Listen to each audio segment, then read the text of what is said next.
할렐루야 시편 세 번째 시간입니다. 오늘 시는 시의 말미에 할렐루야로 끝나고 있는 시입니다. 모든 찬양의 이유들을 다 설명한 다음에 우리가 그 하나님을 찬양해야 된다고 하는 노래입니다. 시대적인 배경으로는 포로기 혹은 포로기 그 이후에 기록된 시로 보입니다. 구체적인 시기에 대한 정보는 나와 있지 않지만 전체적인 내용으로 미루어 볼 때 이스라엘이 민족적으로 어려움을 통과했던 경험이 그 바탕에 깔려 있음을 발견할 수 있습니다.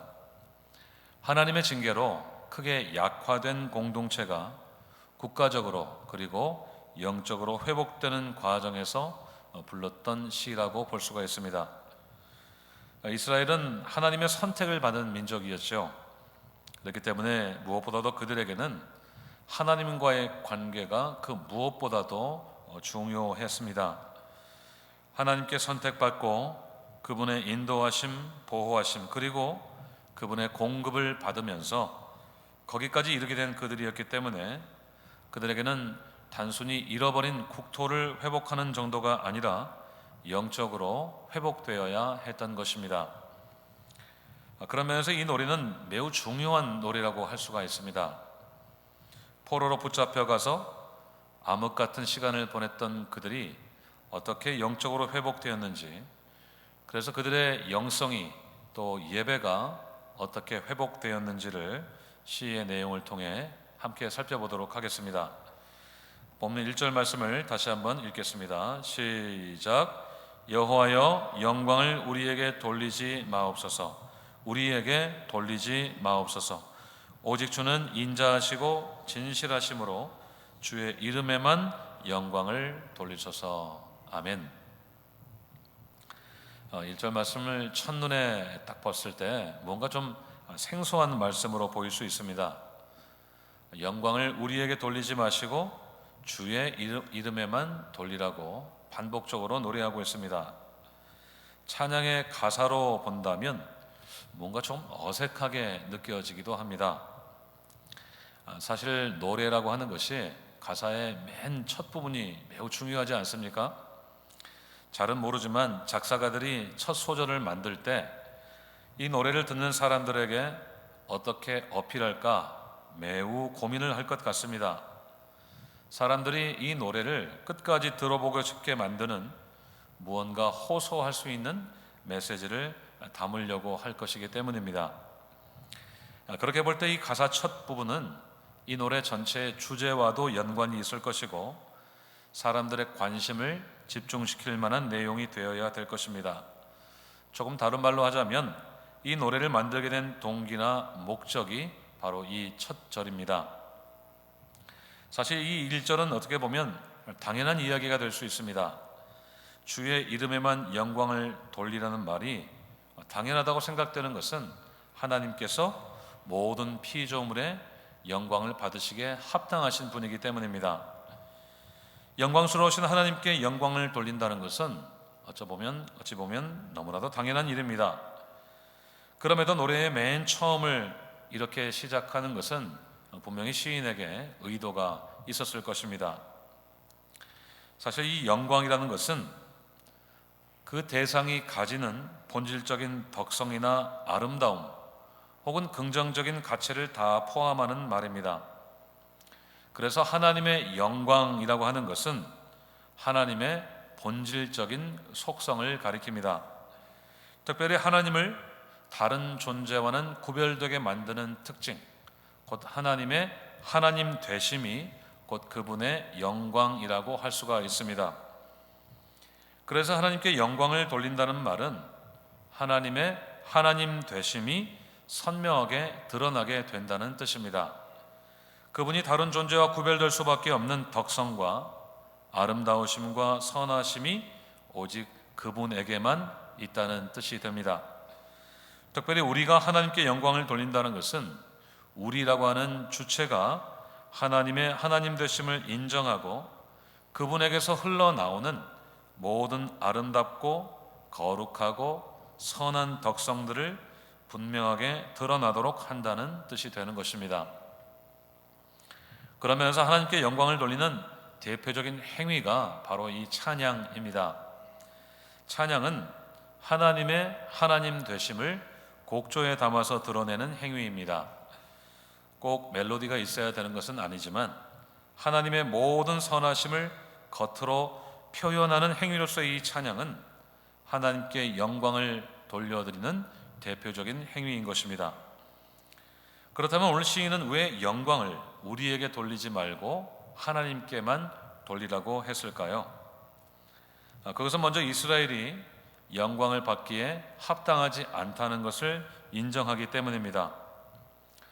앞에서 말씀드린 대로 이스라엘은 하나님의 징계를 받았습니다. 그 징계는 우발적이거나 감정적인 징계가 아니고 하나님께서 수없이 반복적으로 경고하신 징계입니다. 그들이 약속의 땅 가나안에 들어가기 전부터 하나님은 지도자 모세를 통해서 수도 없이 경고하셨습니다. 그들이 하나님의 명령에 순종하면 살겠지만 불순종하면 반드시 징계를 받아서 망할 것이라는 경고입니다. 하지만 이스라엘은 가나안 정복 시부터 또 그 이후에도 불순종을 반복했습니다. 대표적인 것이 바로 사사시대입니다. 사람들이 자기 소견에 옳은 대로 행했습니다. 하나님의 소견에 옳은 대로 행했어야 될 그들이 자신이 옳은 대로, 자신의 눈에 옳은 대로 행해서 하나님의 진노를 유발했습니다. 왕정 시대도 마찬가지입니다. 왕을 달라고 아우성을 치는 이스라엘의 요구에 하나님께서 왕을 세워주셨음에도 불구하고 그들은 달라지지 않았습니다. 그래서 하나님은 수많은 선지자들을 보내주셨고 그들을 통해 반복적으로 경고하셨지만 그들은 여전히 달라지지 않았습니다. 결국 그들은 하나님의 징계로 바벨론의 포로 생활을 하게 되었고 오늘 자신들에게 영광이 없다는 것을 인정하고 있습니다. 상황적으로도 그렇지만 하나님의 징계를 받으면서 더욱 절실하게 자신들에게 아무런 영광이 없다는 것을 인정하고 있었던 것입니다. 하나님의 명을 어기고 스스로 영광을 취하려고 했던 과거를 뉘우치고 이제는 하나님께 영광을 돌리자고 하는 것입니다. 두 번째로 시인이 하나님의 이름에 영광을 돌리자고 하는 것은 당시의 그들의 상황 때문입니다. 2절을 보시면 이스라엘과 대적들 사이에 어떤 일이 있었는지를 짐작해 볼 수 있습니다. 어찌하여 문나라가 그들의 하나님이 이제 어디 있느냐 말하게 하리이까. 이것은 지금 대적들이 하나님을 조롱하는 말입니다. 이스라엘이 하나님의 징계로 고통당하는 모습을 보면서 너희의 하나님이 어디 계시냐는 것입니다.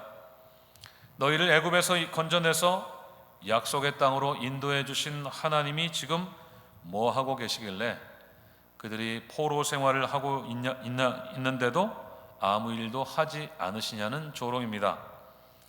그러니까 지금 너희가 믿는 하나님은 안 계시거나 무능한 신이라는 뜻입니다. 여러분, 이게 얼마나 큰 모욕입니까? 하나님이 어디 계시냐니요.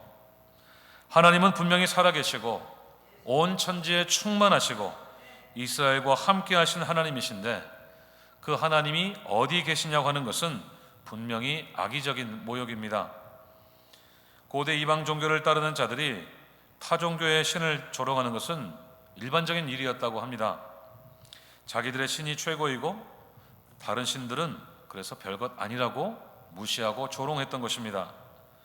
이방 신들끼리야 그렇다고 할 수 있지만 유일하고 참되신 하나님께 대해서도 그런다고 말을 하는 것은 분명히 잘못된 일입니다.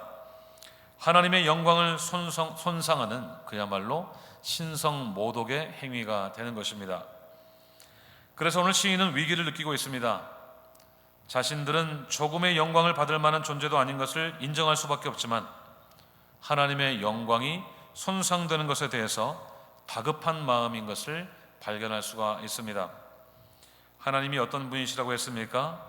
1절에서 오직 주는 인자하시고 진실하시다고 했습니다. 하나님의 인자하심은 그분의 사랑을 가리키죠. 그냥 보통 사랑이 아니라 언약적인 사랑이기 때문에 언제나 변함이 없고 한결같은 사랑입니다. 또 그분은 진실하셔서 거짓이 없으신 분이십니다. 우리를 속이지 않으시고 엉뚱한 길로 인도하지 않으시는 분이십니다. 그분은 언제나 말씀과 행동이 일치하시고 약속을 반드시 지키시는 분이십니다. 앞과 뒤가 다르지 않고 겉과 속이 다르지 않으신 분이십니다. 그렇게 하나님은 이스라엘을 한결같이 사랑하시고 그 백성들에게 신실하시고 진실하셨습니다. 그래서 하나님은 영광을 받기에 합당하신 분이신데도 이방인들은 그 하나님을 도리어 모욕하고 있는 것입니다. 인자하시고 진실하신 하나님의 이름의 영광과 존귀함이 훼손되고 있는 심각한 상황에서 오늘 시인은 그 하나님의 영광을 드러내 주시라고 요청하고 있는 것입니다. 이 간구는 바로 그들이 하나님의 영광을 드러내는 일에 실패했다는 자기 반성에서 나온 간구였습니다. 자신들이 불순종했기 때문에 당하고 있는 이 징계가 마치 하나님이 안 계신 것처럼 보이게 만들었다는 자기 반성입니다.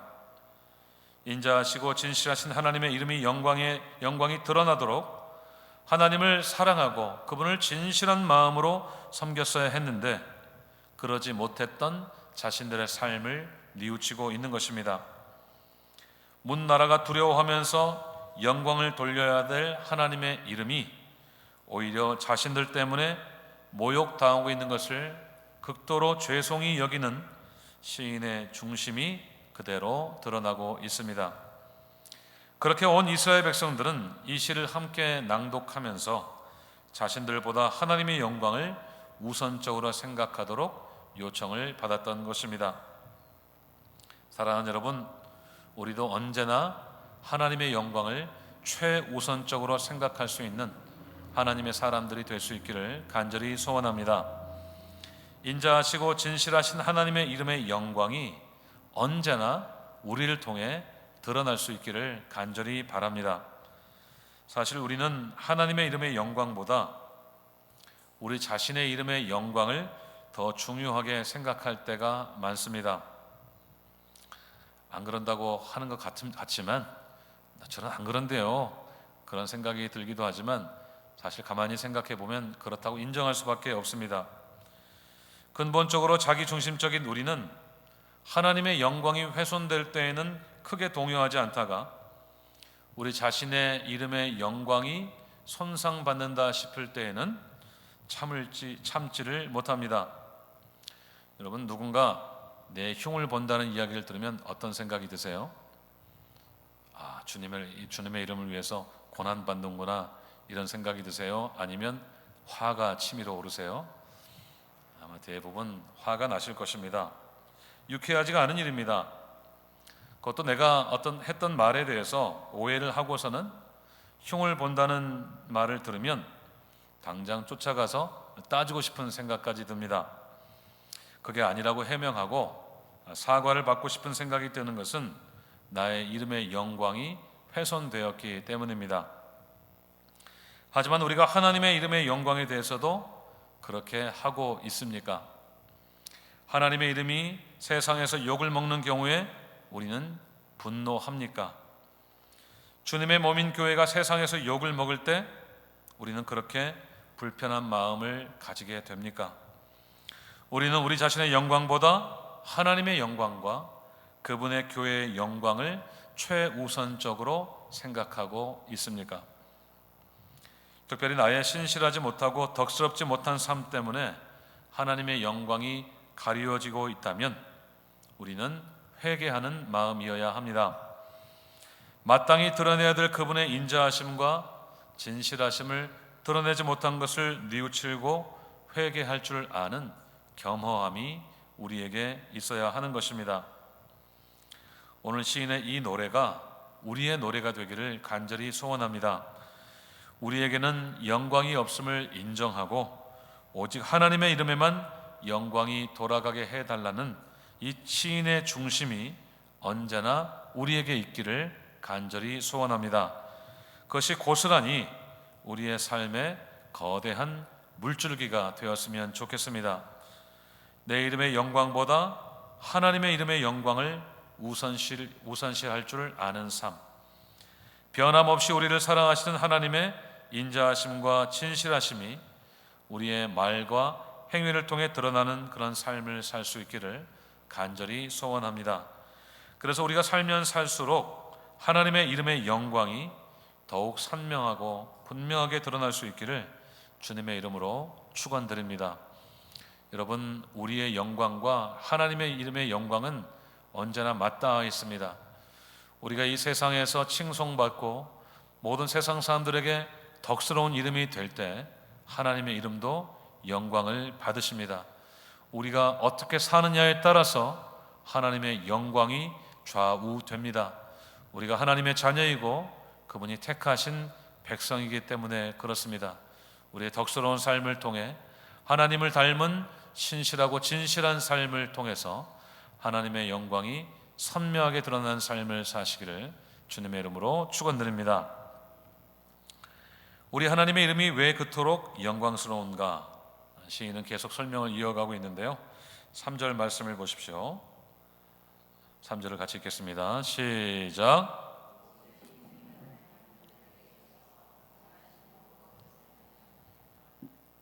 아멘.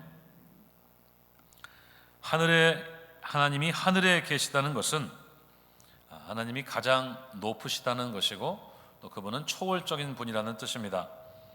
다른 어떤 대상과도 비교가 불가한 분이시라는 뜻입니다. 그래서 하나님은 원하시는 모든 것을 다 행하실 수 있는 분이라고 했습니다. 그것은 하나님이 전능하시다는 뜻이고 동시에 행동에 아무런 제약이 없으시다는 뜻입니다. 쉽게 말하면 절대적인 자유를 가지신 분이시다, 이런 뜻입니다. 이것은 하나님의 절대 주권을 노래하는 찬양입니다. 그 누구도 하나님의 존재와 그분의 행하심에 대해서 제약을 두거나 막을 수 없다는 것입니다.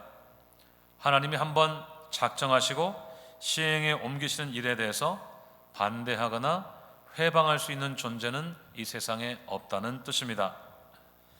그 누구도 무엇도 대적할 수 없는 절대적인 주권이 하나님께 있기 때문입니다. 원어적으로 하나님은 그분이 기뻐하시는 모든 것을 하실 수 있는 능력과 권한이 있으신 분이라는 뜻입니다. 이것이 바로 우리가 하나님을 찬양해야 되는 이유입니다.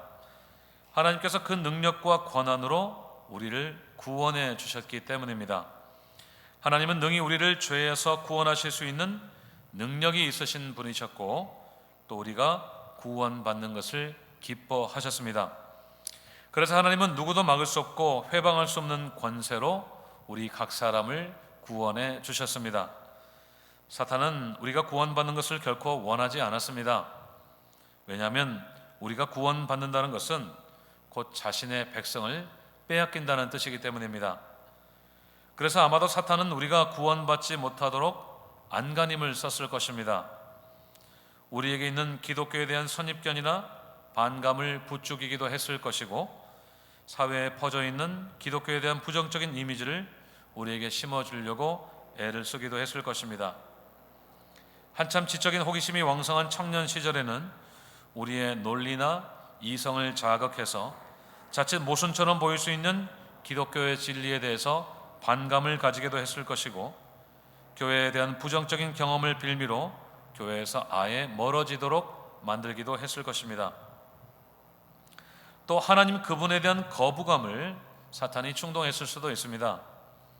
하나님이 이 세상의 주인이시라면 왜 그리 자연재해가 많은지부터 시작해서 전쟁 중에 무고한 희생을 당하는 사람들, 굶주리고 억압받는 지구촌의 사람들을 왜 방치하시느냐는 식으로 하나님께 대한 반감을 부추기기도 했을 것입니다.